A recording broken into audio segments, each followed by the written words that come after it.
கர்த்தருடைய பரிசுத்த நாமத்திற்கு ஸ்தோத்திரம்.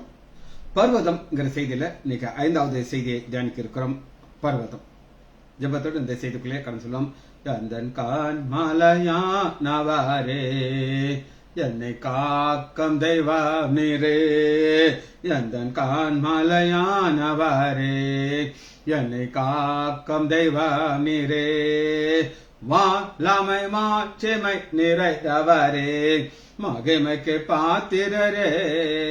வாழமை மாட்சிமை நிறைந்தவரே, மகிமைக்கு பாத்திரரே.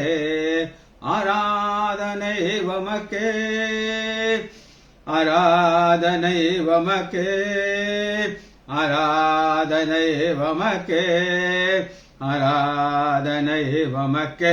உந்தன் சிறகுகளில் நிழலில் என்று மகிழ செய்தீர்.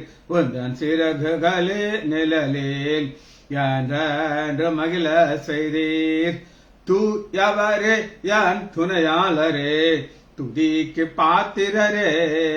தூயவரே என் துணையாளரே, துதிக்கு பாத்திரரே. ஆராதனை உமக்கே, ஆராதனை உமக்கே, ஆராதனை உமக்கே, ஆராதனை உமக்கே. எந்த பலவீன நேரங்களில் வாம் கிருபை தந்தீரையா. எந்த பலவீன நேரங்களில் வாம் கிருபை தந்தீரையா. இயேசு ராஜா என் பலனாயினீர், எதற்கும் பயமில்லையே. இயேசு ராஜா என் பலனாயினீர், எதற்கும் பயமில்லையே. உராரா ரிபரா ஒபாரா உபரா லிபாரா லிபரா ரிகாரா ரிகாரா. எந்த உயிருள்ள நாட்களெல்லாம் உம்மை புகழ்ந்து பாடிடுவேன். எந்த உயிருள்ள நாட்களெல்லாம் உம்மை புகழ்ந்து பாடிடுவேன். ராஜா நீர் செய்த நான்மைகளை எண்ணியே துதித்திடுவேன். ராஜா நீர் செய்த நான்மைகளை சொல்லியே துதித்திடுவேன். இயேசுவின் நாமத்தினாலே ஜெபங்கள் பிதாவே, ஆமேன். கர்த்தருடைய பரிசுத்த நாமத்திற்கு ஸ்தோத்திரம். நாகரத்னம் அம்மாள் பிரைசலாம். நம்ம ஒரு தொடர் செய்தியை தியானித்துக் கொண்டிருக்கிறோம். பர்வதம். முதல்ல ஒரு பர்வதம் பார்த்தோம், எதிர்பாராத பர்வதம். நம்ம வாழ்க்கையில போயிட்டே இருக்கிறோம். நமக்கு இப்படி ஒரு பர்வதம் வரும் அப்படின்னு நினைக்க மாட்டோம். அது வியாதியா இருக்கலாம், ஒரு தோல்வியா இருக்கலாம், பல வகையான எதிர்பாராத பர்வதம் அப்படின்னு பார்த்தோம். அடுத்து நம்ம என்ன ஒரு பர்வதத்துல பார்த்தோம்னா, ஒரு பர்வதம். அது என்ன பர்வதம் அப்படின்னு கேட்டீங்கன்னா, நமக்கு ஆண்டவர் கொடுத்திருக்கிற ஒரு பொறுப்பு.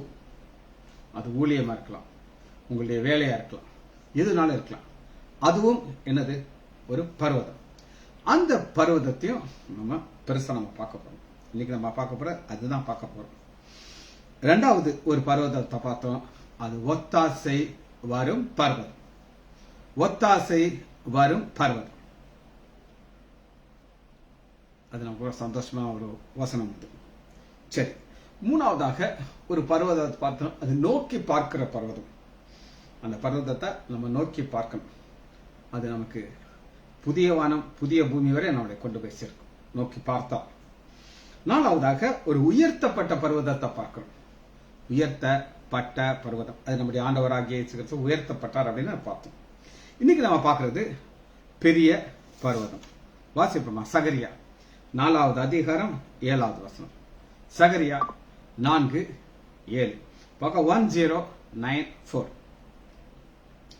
பெரிய பர்வதமே, ஆண்டவர் பேசுகிறார். பெரிய பர்வதத்தை பார்த்து, பெரிய பர்வதமே நீ எம்மாத்திரம். ஒரு பேசிக்கொண்டு ஒரு கேள்வியும் வைக்கிறார். நீ எம்மாத்திரம், செருபாபேலுக்கு முன்பாக நீ சமபூமியாவாய். தலைக்கல் அவன் கொண்டு வருவானாக, அவனுக்கு அதற்கு கிருபை உண்டாவதாக, கிருபை உண்டாவதாக என்ற ஆர்ப்பரியங்கள் என்றார். சரி, பெரிய பர்வதமே இது என்ன அப்படின்னு கேட்டீங்கன்னா, இதுக்கு ஒரு இங்கிலீஷ் வார்த்தை என்ன, இம்பாசிபிள், நம்மளால் முடியாத காரியம்.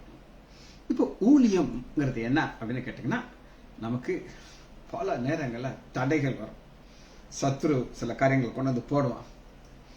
இங்க ஒரு நண்பர் நல்லா அழகா பைபிளை டீச் பண்ணார். Excellent Bible teacher. அவர் ஊழியத்தை செய்ய பிரச்சனைகள் வந்துச்சு. பார்த்தார், ஒரு வணக்கம் வச்சுட்டு போயிட்டார். இந்த ஊழியம் வேண்டாம், ஒண்ணு வேண்டான்ட்டு. அந்த ஆசீர்வாதமும் குறைய ஆரம்பிச்சு. நான் பார்த்தவன், எனக்கு ஒரு ஊழியம் செய்தால் பிதாவானால் கனப்படுத்துவார். அந்த ஊழியத்துல அவர் கனப்படுத்தணும்னா இந்த ஊழியத்தை நம்ம பெரிய பர்வதமாக பார்க்கணும்.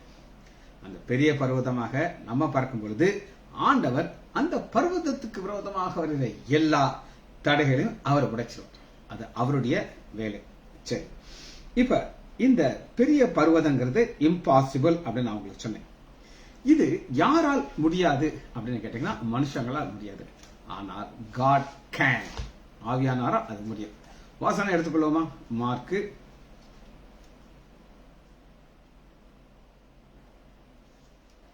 10வது அதிகாரம் 27. மார்க் 10:27.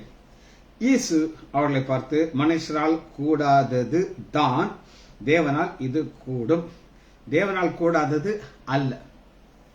ஒரு பர்வதத்தை பார்த்து நம்மளால பேச முடியாது, ஆண்டவரால் பேச முடியும். ஏன்னா அவர் அந்த பர்வதத்திற்கெல்லாம் மேலான ஒருவர். சரி, இந்த பர்வதத்தை குறித்து ஒரு சின்ன ஒரு கதை சொல்ல போகிறேன். குட்டி கதை. ஒரு மிஷினரி ஊழியக்காரர், ஃபாரினர். அவர் கிராம போய் ஆண்டவர் குறித்து ஊழியம் சொல்லுவார், செய்தி சொல்லுவார். எல்லாருக்கும் அவரை பார்த்து பெரிய ஒரு நல்ல ஒரு ஒப்பீனியன் இருக்கும். அவரை பார்க்கும்போது எல்லாரும் வணக்கம் வைப்பாங்க. அப்படி ஒரு நல்ல மனிதர். ஒரு ஊர்ல ஒரு கோயில்ல ஒரு பூஜை நடந்து கொண்டிருக்கு. ஒரு கல்லை வச்சிருக்காங்க, அதுக்கு என்னென்னமோ பண்ணி பெரிய பூஜை போட்டுட்டு இருக்காங்க. அப்ப அவர் அந்த வழியா போறவரு அந்த மக்களை பார்த்து சொல்றாரு, அந்த ஊரை சுற்றி ஒரு பெரிய ஒரு மலை இருக்கு. அவர் சொல்றாரு, இந்த மலை உங்க மேல கோபமா இருக்கு அப்படின்னு சொல்லிட்டு போயிட்டாரு. இந்த மலை உங்க மேல கோபமா இருக்கு இவ்வளவு சொல்லிட்டு போயிட்டார்.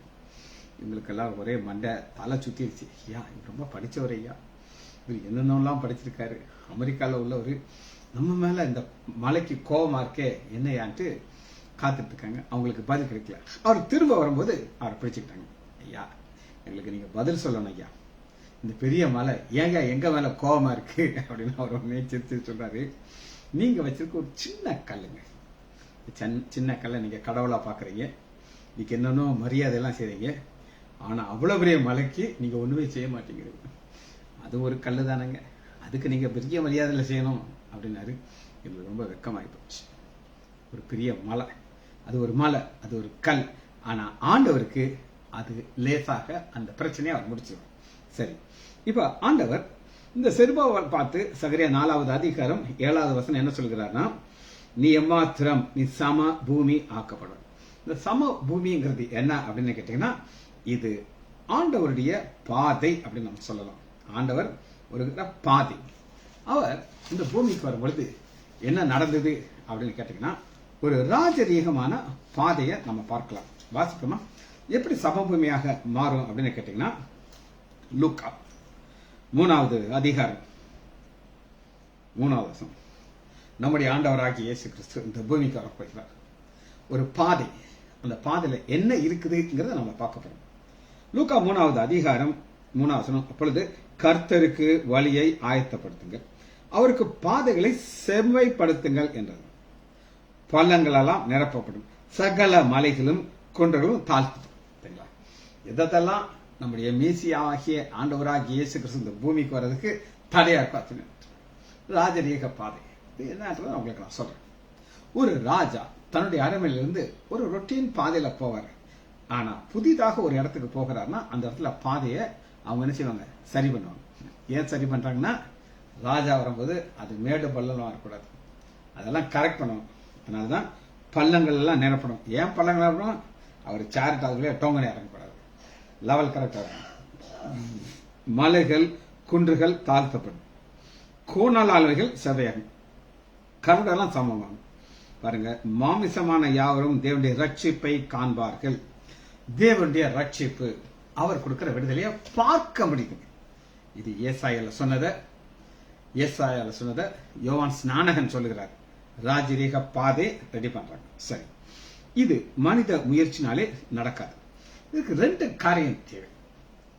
சகரியா 4வது அதிகாரம் 7வது வசனம் 2 காரியம் தேவை. ஒன்று என்ன அப்படின்னு கேட்டீங்கன்னா 6வது வசனம், பலத்தினாலும் அல்ல பராக்கிரமத்தினால என்னுடைய ஆவியினாலே ஆகும். பரிசுத்த ஆவியனுடைய ஒத்தாசை இல்லாம இது முடியாது. நல்லா கேட்டுக்கோங்க. ஆவியானுடைய அபிஷேகம் ரொம்ப ரொம்ப ரொம்ப முக்கியம். ஒரு தடவை பிரதர் சாம் ஜெபத்தரி ஆப்பிரிக்கால ஒரு ஊழியத்துக்கு இருக்க, அங்க போயிருந்தப்ப அந்த பாஸ்டர் பிரதர் கூப்பிட்டு கேட்கிறாரு, ஐயா உங்களுக்கு அபிஷேகம் இருக்கா, ஏன் கேட்குறீங்க அப்படின்னு கேட்டார். கடைசி ரோல உட்கார்ந்துருக்கிற 4 பெரிய மந்திரவாதிகள் மந்திரம் போட்டு உங்களை கட்ட வர காட்டி வச்சிருக்காங்க, நீங்க என்ன சொல்றீங்க சொன்னாரு. ஐயா 2 மணி நேரம் நான் அந்நிய பாஷையில ஜெபிச்சுட்டு தான் உள்ள வந்திருக்கிறேன். அவன் நான் மெசேஜ் கொடுக்க ஆரம்பிச்சா ஓடுறான் இல்லையா பாருங்க. சொன்னாப்புல ஒரு அந்நிய பாஷையில அலறிச்சு ஓடி போயிட்டாங்க. இது ஆவியானவருடைய வல்லமையினால் தான் முடியும், மனுஷங்களால் முடியாது. ஒன்று. 2வது, அதற்கு கிருபை உண்டாவதாக. இந்த கிருபைங்கிறது என்னன்னா, ஆவியானவர் நமக்குள்ள வாசம் பண்ணதான் கிருபை. அவர் யார்? அவர் வானத்தையும் பூமியும் உண்டு பண்ணின திருத்துவ கடவுள்ல ஒரு நபர். நம்முடைய ஆண்டவராக இயேசு கிறிஸ்து ஜெபிக்கிறார், நான் பிதாவை வேண்டிக் கொள்வேன், அப்பொழுது என்றென்றைக்கும் உங்களோடு கூட இருக்கும் வேறு ஒரு தேற்றோலை நான் அனுப்பு. அந்த தேற்றோல் நமக்குள்ள இருக்கிறது காரணம் கிருபை.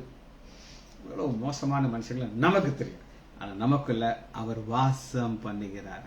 வாசம் பண்றதுனாலதான் கிருபை உண்டாதாக அப்படின்னு நம்ம பார்க்கிறோம். சரி, இப்ப 2 காரியத்தை பார்க்கிறோம். பலத்தினால் அல்ல பராக்கிரமத்தினால் அல்ல. சரி, பலத்தினால் அல்லங்கிறது நம்ம அதற்கு ஒரு வசனத்துக்கு சொல்றேன்.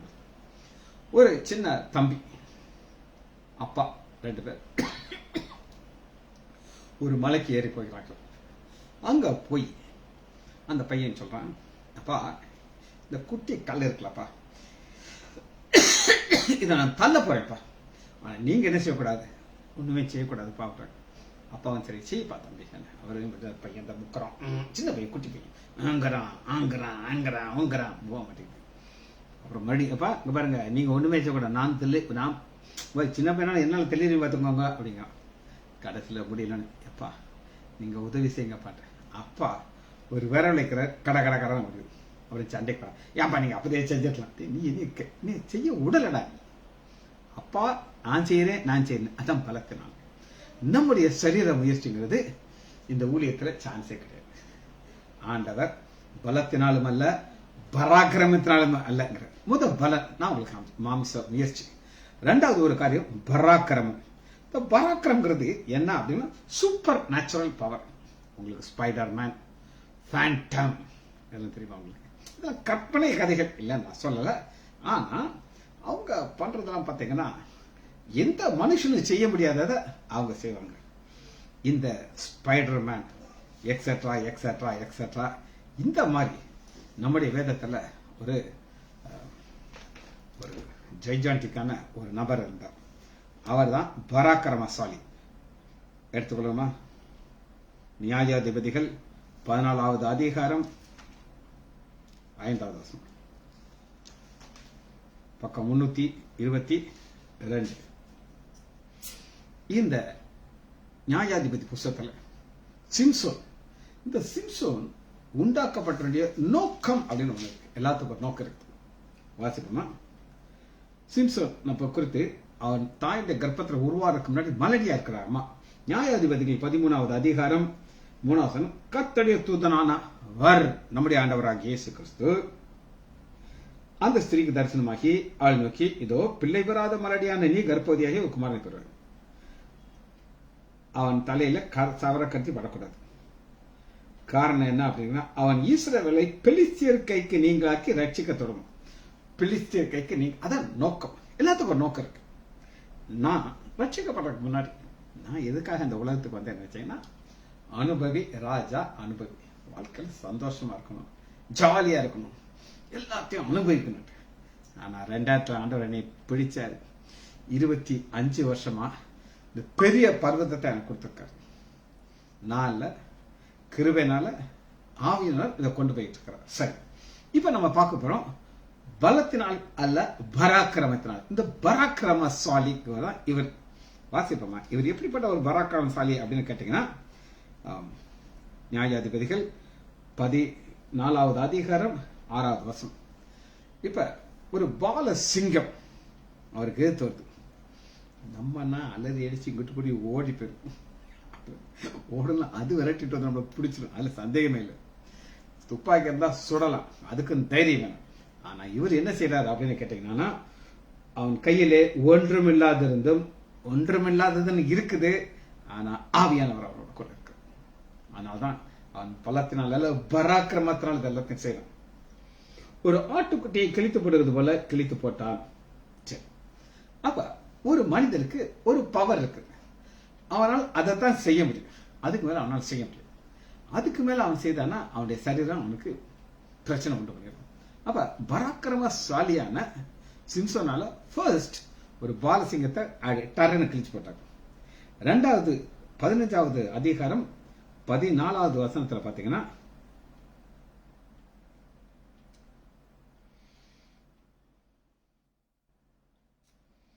பதினஞ்சாவது அதிகாரம் 4வது வசனம், புறப்பட்டு போய் 300 நரிகளை பிடித்து. ஒரு ஆளு 300 நரி, அவன் ஒரு நரியை பிடிக்க முடியாது, அது அவ்வளவு லேசல், அது பயங்கர, அது பேர் குள்ள நரி, எப்படினாலும் தப்பிச்சு போயிடும். ஆனா பராக்கிரமசாலி 300 நரியை பிடிச்சு வாளோட வாழை சேர்த்து நடுவில் ஒரு பந்தத்தை கட்டி ஓட விட்டுறான். இது பலத்தினால் அல்ல, பராக்கிரம். இது ஒரு எக்ஸ்ட்ராடினரி பவர் அப்படின்னு நம்ம சொல்லுவோம்.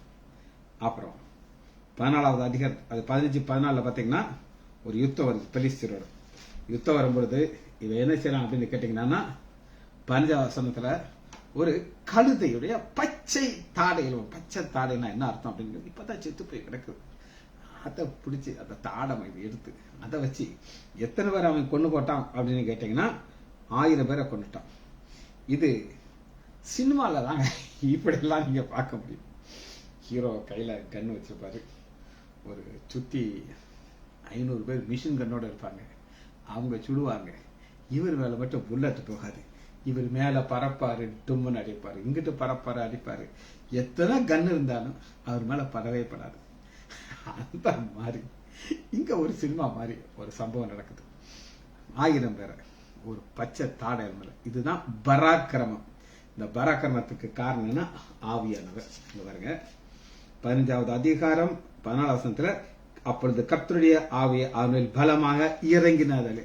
அவ பராக்கிரமத்திற்கு தேவை என்னன்னா ஆவியானுடைய வல்லமை. சரி, 16வது அதிகாரம் 1 வசனத்துல அடுத்து பராக்கிரமசாலி என்ன அப்படின்னு கேட்டீங்கன்னா, இவருக்கு ஒரு எக்ஸ்ட்ராடினரி பவர். இவர் ராத்திரி தான் இவருடைய வேலையை ஆரம்பிக்கிறார். மிட் நைட் 3வது வசனம், சிம்சோன் நடுராத்திரி மட்டும் படுத்திருந்து நடுராத்திரி எழுந்து பட்டணத்து வாசல் கதவுகளையும் அதன் இடம் தாழ்பாலையும் பெற்று. இது என்ன அப்படின்னு கேட்டீங்கன்னா, ஊருக்குள்ள வர்றதுக்கு ஒரு பெரிய கதவு இருக்கும், அந்த கதவு நைட்ல பூட்டிடுவாங்க. இவர் நைட்டு ஃபுல்லா வெளியில படுத்துக்கிட்டு இவர் உள்ளுக்குள்ள போகணும், திறக்க மாட்டாங்க.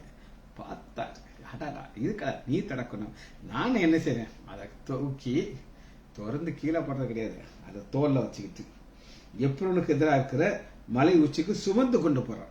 பாருங்க, பிளெயின் சர்ஃபேஸில் நடக்கிறது ஈஸி, ஆனா ஒரு இன்க்ளைன்ல போகும்போது என்னன்னா அந்த கிராவிட்டி இழுக்கும். ஆனா அந்த கிராவிட்டி எல்லாம் கண்டுக்கிடாம டக்கு டக்கு டக்கு டக்குன்னு மேலே ஏறி போறாரு. இதுக்கு காரணம்னா பராக்கிரமம். அந்த பராக்கிரமத்திற்கு தேவை ஆவியானுடைய வல்லமை. சரி, பைபிள்ல இருந்து ஒரு வசனத்தை உங்களுக்கு காட்ட போறேன். இது உங்களுக்கு அதிகமாக தெரியாத ஒரு வசனம். காரணம் அதனுடைய ஒரு சின்ன ஒரு பிரச்சனை இருக்கு. அதுல வாசிப்போமா, ஏசாயா 28வது அதிகாரம் 2வது வசனத்துல ஆவியானவரை பழைய ஏற்பாட்டுல ஒரு அழகான ஒரு வசனத்தை நம்ம பார்க்கலாம். வாசிப்போமா, 28வது அதிகாரம் 2வது வசனம், பிதாவாகிய தேவன் ஒரு நபரை பத்தி சொல்லுகிறார். இதோ திராணியும் வல்லமையும் உடைய ஒருவன் ஆண்டவரிடத்துல இருக்கிறான். அது இருக்கிறான் இருக்கனால இது வந்து ஒரு மனுஷன் கிடையாது, ஆவியானவர் தான். இந்த வசனத்தை எனக்கு சொன்னது யாருன்னா டிஜிஎஸ் தினகரன் ஆவியானவர் கொடுத்த ஒரு செய்தியில் இந்த வசனத்தை சொன்னார். அதுவரை எனக்கு இப்படி ஒரு வசனம் இருக்குன்னு எனக்கு தெரியாது. அவன் கல் மலையை போலவும், கல்மலை எப்படி டாம் டாம் டாம் டாம்னு நீங்க தான் ஓடணும், அந்த கல்மலை நிக்காது. அந்த மாதிரி போலவும் அவன் சங்கார புசலை, சங்காரம், ஒரு புயல் காற்று வந்துட்டு இருக்குது, வெப்பமான புயல் காற்று அமெரிக்கால, கலிபோர்னியால இன்னும் புதுசா தீ பற்றி எரியுதான். காரணம் வல்லமை உள்ள சங்கர புதுமும் புரண்டு வருகிற பெருவெள்ளத்தை போலவும் வந்து கையினாலே அதை தள்ளி விடுவான். இது ஒரு பவர்ஃபுல் மேன், இது ஆவியானவர். இவருடைய வல்லமையை நாம பார்க்கணும், அவருடைய போர்ஸை நம்ம பார்க்கணும். இவரை ஆவியானவர் தான் அப்படிங்கிறதுக்கு நீங்க நம்புறதுக்கு 6வது வசனத்தை நான் உங்களுக்கு வாசிக்கிறேன். நியாயம் விசாரிக்க உட்காருகிறவனுக்கு நியாயத்தின் நியாயத்தின் ஆவி. நீங்க 11வது அதிகாரத்தை 2வது வசனத்தை எடுத்து பார்த்தீங்கன்னா, 2வது வசனத்துல ஆவியானவருடைய 6 குறிப்புகள் இருக்கும். இது 7வது இருக்கு. ஞானத்தையும் உணர்வையும் அருளும் ஆவி, ஆலோசனையும் பலத்தையும் அருளும் ஆவி, அறிவையும் கர்த்தருக்கு பயப்படுகிற பயத்தையும் அருள்கிற ஆவி. 6 இருக்குது. ஐய கர்த்தருடைய ஆவியானவர் அவன் மேல் இருப்பார், நம்முடைய ஆண்டவர். இங்க 6 இருக்கு, பூர்ணமாகிறது 7. நியாயத்தின் ஆவி 7. அப்ப 7 ஆவி பூர்ணமான ஆவியானவர். இந்த ஆவியானவருடைய வல்லமே நமக்கு தேவை. எதற்காக? இந்த ஊழியத்தை செய்வதற்கு. அவர் இருந்தால் தான் நம்மால் என்ன செய்ய முடியும் அப்படின்னு கேட்டீங்கன்னா, சகரியா 4வது அதிகாரம், பெரிய பர்வதமே, உங்களுடைய முயற்சினால் முடியாது, உங்களுடைய பலத்தினால் முடியாது. 2 தேவை. ஒன்னு ஆவியானவர், 2வது கிருபை. இந்த 2 இருந்தா தான் அது நமக்கு முடியும். இதுல தொய்ந்து நீங்க வாசிச்சு பார்த்தீங்கன்னா, ஏசாயால 28வது அதிகாரத்துல அந்த ஆவியானவர் தான் அப்படின்னு நீங்க புரிந்து கொள்வதற்கு 28:9 அவர் யாருக்கு அறிவை போதிப்பார், யாருக்கு உபதேசத்தை உயர்த்துவார், உபதேசிக்கிற ஆவியானவர். பால் மறக்கப்பட்ட முளைப்பொழுது, கற்பனை மேல் கற்பனை, கற்பனை மேல் கற்பனை, பிரமாணத்தின் பிரமாணம். இங்க பரியாச உதடுகளினாலே அந்நிய பாஷை. இந்த ஜானத்தோட அந்நிய பாஷை, அந்நிய பாஷைங்கிறது ஒரு ஆச்சரியமான ஒரு மொழி. எனக்கு ஆண்டவர் கொடுத்த எத்தனையோ ஆசீர்வாதத்துல ஒரு ஆசீர்வாதம் அந்நிய பாஷை.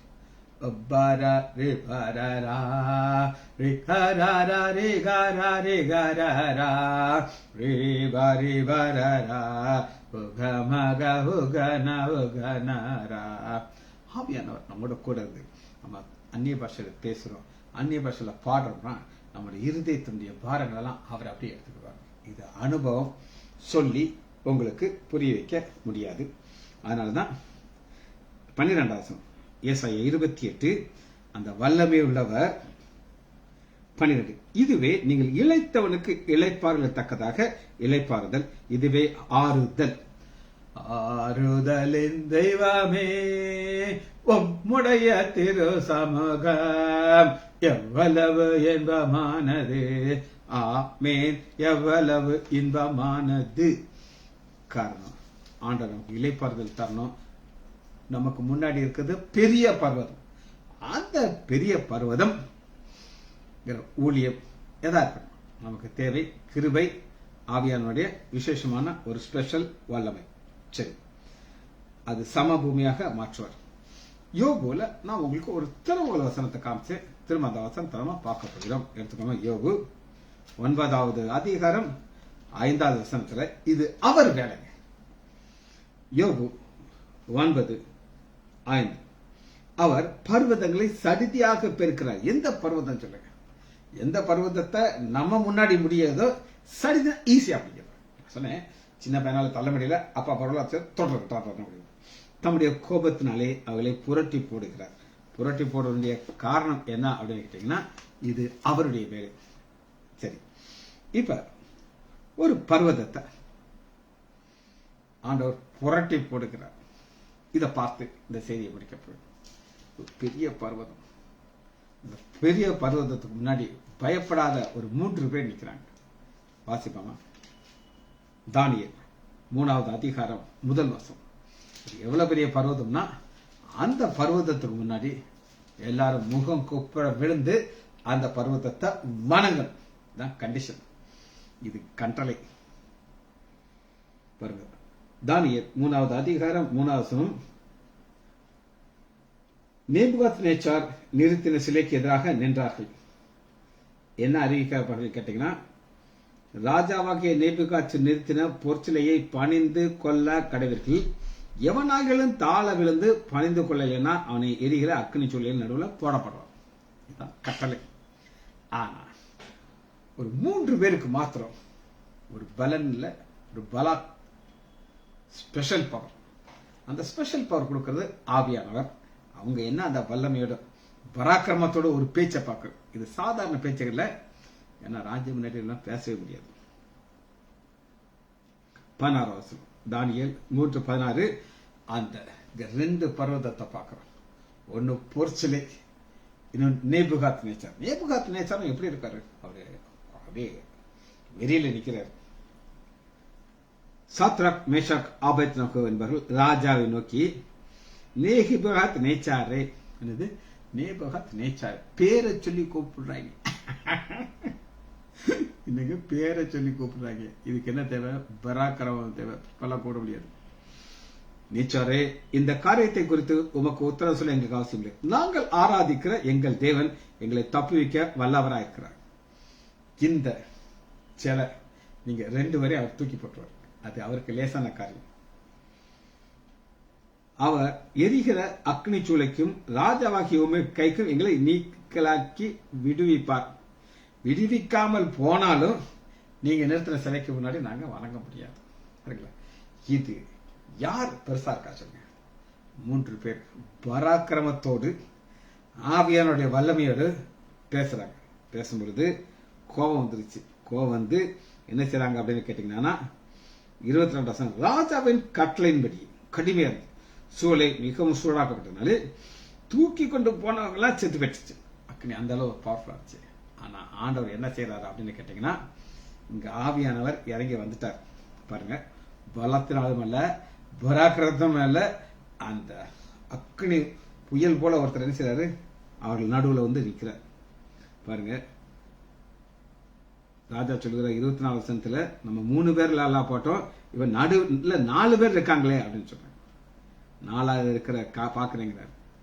அதற்கு அப்பொழுது நேபுகாத்நேச்சார் எரிகிற அக்னி சூழல் வாசலில் இருந்து உன்னதமான தேவனுடைய தாசனாகி, இப்ப ராஜா விழுந்துட்டார்.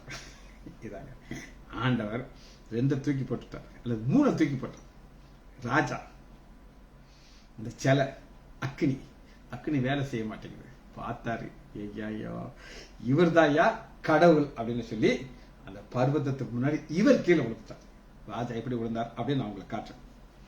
நீங்கள் வெளியே வாருங்கள், கூப்பிட்டா தான் வருவோம், இல்லைன்னா நாங்க வர மாட்டோம், உள்ளதா இருக்கும். ஜாலியா இருக்கு ஐயா. எங்க கையில இருக்கிற கட்டெல்லாத்தையும் அந்த அக்னி அவுத்து விட்டுருச்சு. நாங்க ஜாலியா நடந்துட்டு இருக்கோம். அப்பொழுது வெளியே வந்தார்கள். 28. இதான் ராஜா சரண்டர் ஆயிட்டார், டோட்டலா பிளாட் ஆயிட்டார். அப்பொழுது நேபுகாத்நேச்சார் வசனித்தது, சாத்ராக் மேஷாக் ஆபேத்நேகோ என்பவருடைய தேவனுக்கு சோசனம். இப்ப எதை வணங்க சொன்னாரு? சிலைய வணங்க சொன்னாரு. இப்ப ராஜா நம்முடைய ஆண்டவர் வணங்குறார். காரணம், ஆவியானவர் இறங்கி வந்துட்டாரு, நடுவில் நடந்துகிட்டு இருக்காரு. இது ஆவியானவர்ங்கிறதுக்கு ஒரு வசனத்தை இந்த கையில வச்சுக்கோங்க. ஏசாயா 43வது அதிகாரம் 2வது வசனம் எடுத்துக்கலாம். ஏசாயா 43:2. நீ தண்ணீரை கடக்கும் பொழுது நான் உன்னோடு இருப்பேன், நீ ஆறுகளை கடக்கும் பொழுது அவைகளின் பெருகும், நீ அக்னியிலே நடக்கும் போது வேகாதிருப்பாய், அக்னி ஜுவாலை உன் மேலே பற்றாது. காரணம் என்ன கேட்டீங்கன்னா, நான் இஸ்ரவேலின் பரிசுத்தரும் உன் ரட்சகருமா இருக்கிற உன் தேவன். ரட்சகர் விடுவிக்கிறார். எங்க இருந்து விடுவிக்கிறார்? ஒரு பெரிய மலை. அந்த மலைக்கு 2 பேரு. ஒரு மலைக்கு பேரு பெரிய பர்வதம், 2வது நேபுகாத்நேச்சாருங்கிற ஒரு மலை. அந்த மலை என்ன செய்யுது அப்படின்னு கேட்டீங்கன்னா, தானியேல் 3வது அதிகாரம் 28வது வசனம். அவர்கள் தங்களுடைய தேவனை தவிர வேறு ஒருவரை தேவனையே நம்பி சேவித்து அவரையே நம்பி. இவ்வளவு காரியமும் நமக்கு தேவை. இதெல்லாம் இருந்துச்சுன்னா என்ன நடக்குங்கிறத பார்த்து நம்ம அதை முடிக்க போயிடும். சகரியா 4வது அதிகாரம் 7வது பெரிய பர்வதம் தான் செய்தி தலைப்பு. அந்த பெரிய பர்வதத்திட்ட பேசுறார். நீ எம்மாத்திரம் சிறுபவாளுக்கு முன்பாக நீ சமபூமிகள் தலைக்கல்லை அவன் கொண்டு வருவான், அதற்கு கிருபை உண்டாவதாக, கிருபை உண்டாகும். இதுக்கு காரணம் ஆண்டவர் தள்ளி விட்டார், இதில் நிறுத்த முடியாது. ஜெபிச்சு முடிப்போமா? மகா இரக்கமும் கிருபையுமுள்ள பிதாவே, உம்மை துதிக்கிறோம் ஐயா. பெரிய பர்வதமாகிய எங்களுடைய பிரச்சனையை, எங்கள் ஊழியத்தை உங்களுடைய காலத்தில் ஒப்புக் கொடுக்கிறோம் ஐயா. உமக்கு இது லேசான காரியம் ஐயா. மனுஷர்களால் முடியாது, தேவனால் கூடும். பிள்ளைகள் ஒவ்வொருவரையும் என் ஆண்டவராகிய இயேசு கிறிஸ்துவின் நாமத்தினாலே ஆசீர்வதிக்கிறேன். இயேசுவின் நாமத்தினாலே ஜெபங்களை பிதாவே, ஆமென், ஆமென்.